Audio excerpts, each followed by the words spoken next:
जाप के बिना चले ये सांस किस तरह। मेरा कर्म तू ही जाने क्या बुरा है क्या भला।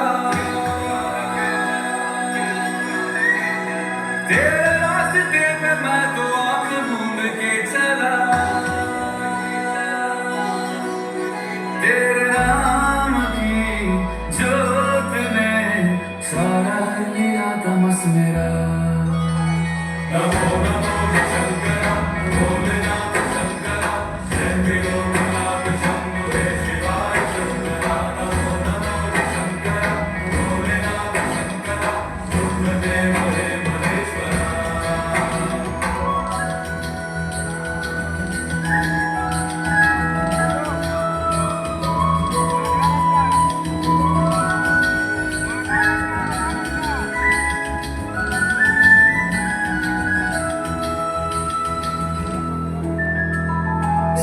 के जन्म से भी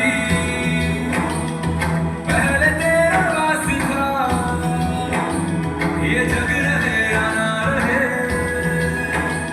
रहेगी तेरी आस था।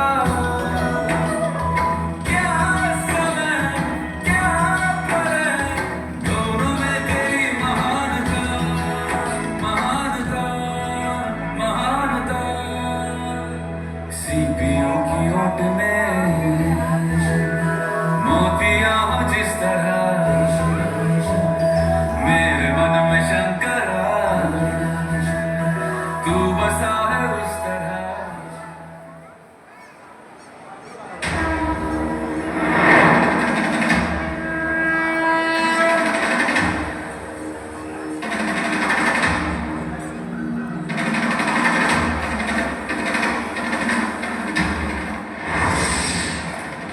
श्रावण मेला त्योहार और उत्सवों का देश कहलाते हमारे भारत में शिवजी की भक्ति के लिए श्रावण मास महत्वपूर्ण है। झारखंड के देवघर में स्थित बैद्यनाथ ज्योतिर्लिंग 12 ज्योतिर्लिंगों में से एक है। यह तीर्थ 51 शक्ति पीठों में से भी एक है। यहाँ पर शिव और शक्ति का एक साथ विराजमान होना इस तीर्थ को अधिक महत्वपूर्ण बनाता है। यह अर्धनारीश्वर का एक पवित्र स्थान है जो पुरुषों और महिलाओं की समानता को दर्शाता है। एक सादे पत्थर से बना बाबा बैद्यनाथ का पूर्वाभिमुख मंदिर 72 फीट ऊंचा है। इस अनूठे तीर्थ में लक्ष्मी नारायण मंदिर, मां पार्वती मंदिर, मां संध्या मंदिर और मां काली का मंदिर भी विद्यमान है। इस पवित्र भूमि में शिवलिंग की स्थापना श्री हरि अर्थात भगवान विष्णु द्वारा होली के शुभ दिन पर की गई थी। उस शुभ अवसर को आज भी हरिहर मिलन के रूप में मनाया जाता है। शहर में शोभा यात्रा का आयोजन होता है। भगवान श्री कृष्ण की मूर्ति को बाबा बैद्यनाथ के मंदिर में लाया जाता है। यह भारत का एकमात्र तीर्थ है जहां शिव जी को गुलाल भी अर्पण होता है। भारत के प्राचीन और अत्यधिक लोकप्रिय तीर्थों में से एक इस अद्वितीय तीर्थ में हर साल श्रावणी मेला लगता है। महीने भर चलने वाला श्रावणी मेला भारत में सबसे लंबे समय तक चलने वाले उत्सवों में से एक है। इस मेले में भारत भर से लाखों श्रद्धालु आते हैं। कांवड़िया कहे जाने वाले यह तीर्थ यात्री सुल्तानगंज से गंगाजल लेकर बोल बम का जाप करते हुए 108 किलोमीटर की पदयात्रा करके बैद्यनाथ मंदिर पहुंचते हैं।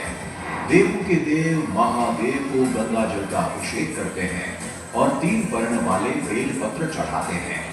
इस पवित्र यात्रा को पूर्ण करने वाले को अश्वमेध यज्ञ का पुण्य मिलता है। झारखंड के देवघर के भाग्य में ऐसे बेजोड़ तीर्थ का निमित्त बना था लंका नरेश रावण। एक पराक्रमी शासक और विद्वान रावण महादेव का अनन्य भक्त था, आध्यात्मिकता और शास्त्रों का ज्ञाता था, लेकिन अहंकारी और जिद्दी था। इसी अहंकार के कारण उसने भगवान शिव को कैलाश पर्वत से लंका ले जाने का मन बनाया। इसके लिए वह कठोर से कठोर तपस्या करने के लिए भी तैयार था। उसने अपना सिर शिवजी को अर्पण कर दिया। शिवजी ने उसे नया सिर दे दिया। उसने जब 10वीं बार अपने सिर का बलिदान दिया, तब भगवान शिव उसकी तपस्या देखकर प्रसन्न हुए, उसकी इच्छा का स्वीकार किया, लेकिन एक शर्त पर। शिवजी की प्रसन्नता से स्वर्ग में हाहाकार मच गया। देवताओं ने भगवान विष्णु की मदद मांगी। शिवजी की शर्त यह थी कि अगर शिवलिंग को रास्ते में कहीं जमीन पर रखा गया, तो फिर वो वहां से शिवलिंग को नहीं ले जा सकता। शिवजी के वरदान से प्रसन्न रावण लंका की तरफ चलने लगा। देवगण व्याकुल था। रावण के अधिक शक्तिशाली हो जाने के डर से चिंतित था। तभी भगवान विष्णु ने देवी गंगा का आह्वान किया और रावण के शरीर में प्रवेश करने को कहा, जिससे रावण को लघु शंका के लिए रुकना पड़े। कुछ समय पश्चात ही देवों की युक्ति सफल होती दिखाई दी, लेकिन रावण शिवजी का अनन्य भक्त था।